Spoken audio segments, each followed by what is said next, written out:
THC-infused drinks are gaining in popularity. You'll see them in a lot of places in advertisement like crazy. So we're learning more about them today with our 9 News medical expert, Dr. Payal Kohli. We're going to talk about THC drinks and where we might get them. In the CBD drinks, like I see those in grocery stores. Yeah. You know, and they're portrayed as a nice alternative and makes you relax. But what is a THC drink? Yeah, so THC is the component of marijuana that's psychoactive. That's the one that makes you get the high. So if you think of a cannabis plant, you get marijuana from it that has a high THC concentration. You also get hemp from it that has a low THC concentration. So you can, in fact, find these THC-infused drinks, and these are seltzers or waters or mocktails or those types of drinks that are infused with THC just over the counter in gas stations, and sometimes you'll find them next to an energy drink. But the key here is they have to come from the hemp, which has less than a 0.3% concentration of THC.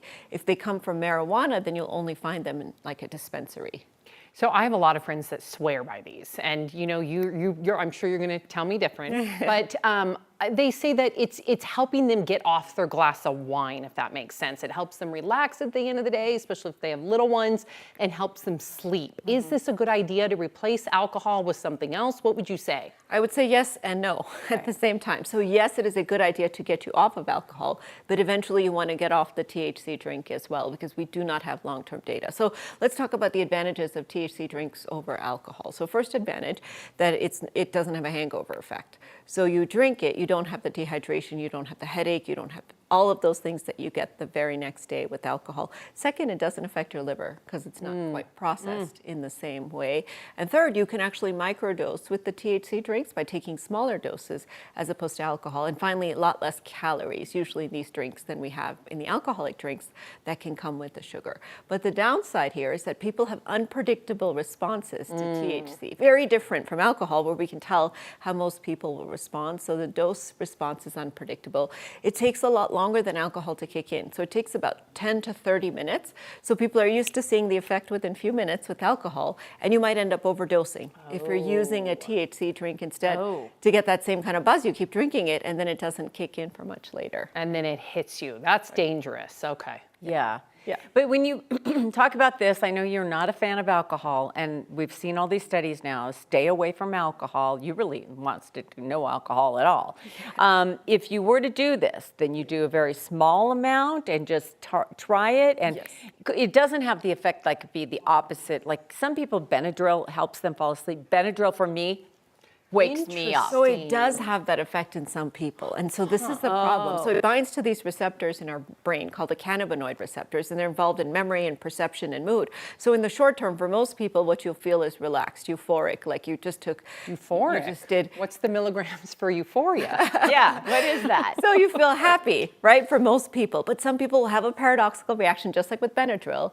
And it depends on your underlying genetics, really, which is why it's important to start with a really small dose where they actually get agitated. And if you go to a higher dose, almost everyone will have that agitation reaction, both in the short term, but also in the long term. In the long term, it can also affect your memory, especially in adolescence, your ability to form new memories. It can affect your mood. It can make you sort of amotivational, and it can cause more anxiety and paranoia in the long term. So if you're going to start, and you can start if you want to wean off the alcohol. Again, don't start drinking this if you're not using alcohol, but you start with a really tiny dose, and that's a 1 to 2.5 milligrams. Now, be careful to look at the bottle because some of them go up to 100. Oh my gosh. Yeah. So you want to be really, really careful that you're starting with a very small dose. You want to eat something like a snack, usually like some protein-packed snack, like a peanut butter toast or avocado toast or something like that, about 30 to 60 minutes beforehand.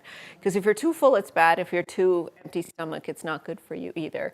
You want to drink it and wait a full hour for the effects to kick in before you drink anything else. And sometimes mixing CBD and THC drinks together is better because it lowers the dose of THC. And no alcohol mixing. So you don't want that plus the alcohol. I like Dr. Kohli's then she gets the emergency call in the middle of the night. Okay. But that's a good guide, Dr. Kohli. Thank you. Yes, and so, I mean, it's okay to try it. It's okay. Don't let your kids try it. No, that's the other never, piece of it. Never. Because it sits next to the energy drinks, next to the seltzers. It comes in really exotic flavors. And we just want to make sure, because we don't have any long-term data. It's, of course, legal here in our state. It's federally legal in every other state. So it's getting popular. So your kids may ask you about it. the more informed you are, the better. If you're going to drink it, make sure you throw the can away somewhere that they don't see it. Smart. Yeah, I saw a long news report on this, and that's why I said I got to ask you about Yeah. it. People were really raving. So. Oh, yeah. Okay, you can find much more from Dr. Kohli at 9news.com/Dr. Kohli.